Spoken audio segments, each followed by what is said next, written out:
పశ్చిమ గోదావరి జిల్లా Narasapuram municipal council సాధారణ సమావేశం రసాభాసగా మారింది. మార్కెట్ వేలంపాటపై కౌన్సిలర్లు ఇచ్చిన డీసెంట్ను తీర్మానంలో ఎందుకు పెట్టలేదని కమిషనర్ అంజయ్యను నిలదీశారు. మున్సిపాలిటీ అవినీతిమయంగా మారిపోయిందని పలువురు కౌన్సిలర్లు ఆరోపించారు.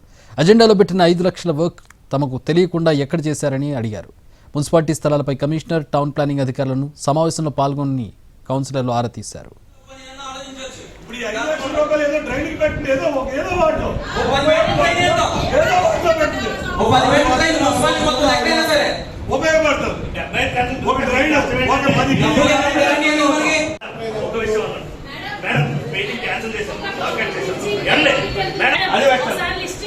మేడం ఒకసారి చేశాను మేడం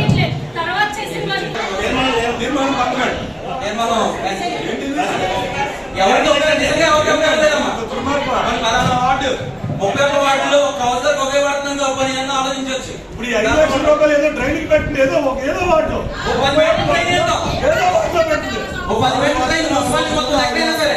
ఉపయోగపడుతుంది. ఒక డ్రైన్ ఒక 10 మేడం మీటింగ్ క్యాన్సిల్ చేశాం. మేడం ఒకసారి చేశాను మేడం